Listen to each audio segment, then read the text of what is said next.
Side में ले लो, side में ले लो।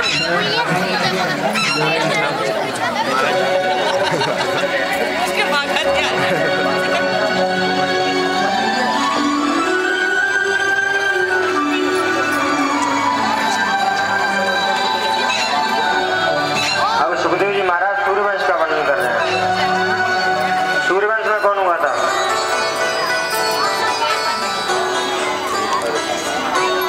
देखो राम भगवान, छोटे से बच्चों को भी पता है राम भगवान को, यहाँ से कोई भूले ही नहीं। और चंद्रवंश में कौन हुआ?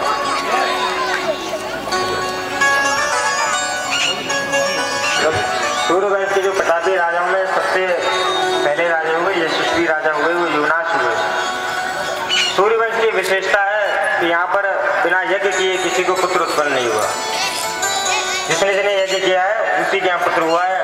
सूर्यवंश से लेकर राजा दशरथ तक के अधिकांश राजाओं के राज्य में यज्ञ किए गए, तभी उनके पुत्र उत्पन्न हुआ है। और चंद्रवंश में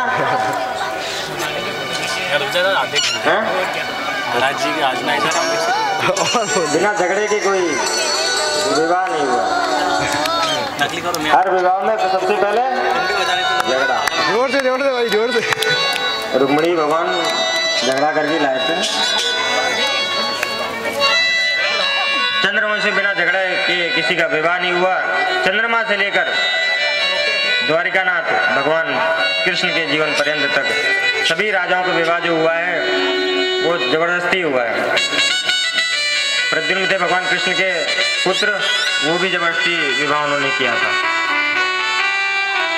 युवनाश राजा ने यज्ञ किया, लेकिन ये यज्ञ का अभिमंत्रित जल है, उस जल को गलती से राजा स्वयं पी गए। रात्रि में नींद में थे, रात्रि में उठे और उस जल को स्वयं ग्रहण कर लिया।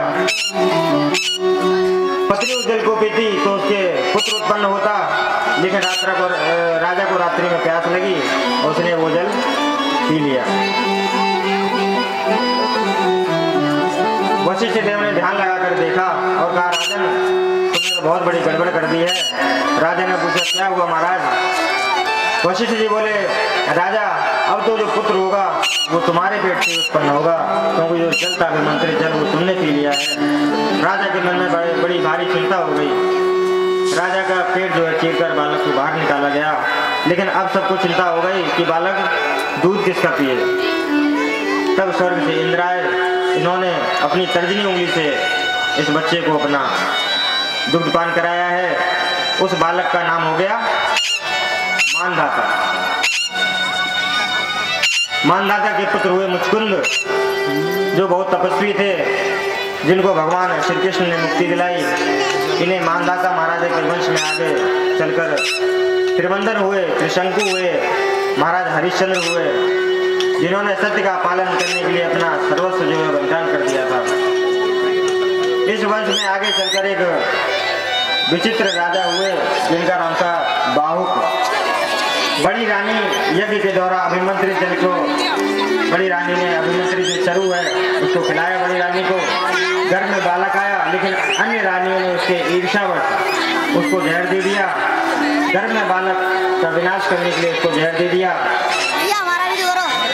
गुरुदेव वशिष्ठ ने अपनी मंत्र शक्ति द्वारा घर में बालक को मरने नहीं दिया, बल्कि बालक ने जन्म लिया तो उसके जो सिर पर था वो जहर रखा हुआ था, इसीलिए उसका नाम गर मतलब जहर, का मतलब जहर के साथ में, इसीलिए उनका नाम रख दिया गया सगर। सगर के दो पत्नियां थी, एक पत्नी का नाम था सुमति और दूसरी का केशिनी। केशिनी के हुए असमंजस और उनके हुए सुमति के एक मांसपिंड उत्पन्न हुआ। क्रोध में आकर उसने अपने मांसपिंड के 60,000 टुकड़े कर दिए। किंतु मंत्र शक्ति से उन 60,000 के 60,000 टुकड़ों को साबत बालक बना दिया गया। सगर राजा ने कश्मीर में यज्ञ किया था। यज्ञ का घोड़ा इंद्र चुरा कर ले गया। इंद्र ने वो घोड़ा कपिल देव मुनि के आश्रम में जाकर बांध दिया। वहां से इंद्र घोड़ा बांधकर अंतर्ध्यान हो गया। सगर के पुत्रों ने जमीन को इतना खोदा कि वहां सागर बन गया, जिसका नाम पहले ही समुद्र था, लेकिन सगर के पुत्रों ने जब उसे खोद दिया तो इसका नाम हो गया सागर। कपिल मुनि के आश्रम पर घोड़ा को बंधा हुआ देखा और कपिल मुनि को अपशब्द बोला। कपिल देव ने अपनी आंखें खोलकर सबको जलाकर भस्म कर दिया।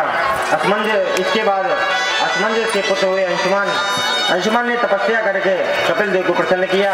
तो महात्मा कपिल देव ने कहा कि भगवान वामन के चरणों से जो प्रकट गंगा है, उस गंगा के जल के स्पर्श से हमारे जो 60,000 पुत्र हैं उनकी मुक्ति हो जाएगी। अंशुमान ने ब्रह्मलोक में जाकर गंगा जी को उतारने के लिए बहुत सी तपस्या की, परंतु गंगा को उसका उन्होंने दर्शन नहीं किया कर पाया। बाद में उनके पुत्र हुए दिलीप ने गंगा को लाने के लिए बहुत प्रयास किए, लेकिन दिलीप भी राजा गंगा को इस पृथ्वी पर नहीं ला पाए।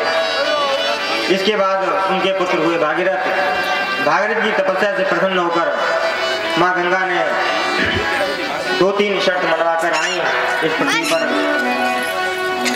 गंगा जी ब्रह्मा जी के कमंडल से निकलकर पहले ध्रुवलोक में आए, फिर सप्तऋषि मंडल पे आई, वहां से शिव जी के जटा में पधारी और फिर सुमेरु पर्वत पर आई, फिर जाकर हिमालय पर आई, फिर हिमालय से निकलना आरंभ किया है। भागीरथ के साथ गंगा पधारी है। सगर के जो पुत्र हैं उनके वस्त्र में गंगा का स्पर्श करते ही उनको सद्गति प्रदान हुई। महापराक्रमी भागीरथ के वंश में राजा खटवांग हुए, फिर उनके दीर्घबाहु रघु के कीर्ति और बहुत फैली हुई सूर्यवंश सूर्यवंश जो है वो रघुवंश के नाम से प्रसिद्ध हो गया। रघु के नाम से ये रघुवंश आगे चला था। महाराजा दशरथ बड़े प्रतापी तपस्वी राजा थे। वे अयोध्या के राजा थे। 3 पत्नियां होने पर भी वो निसंतान थे, उनके कोई संतान नहीं थी।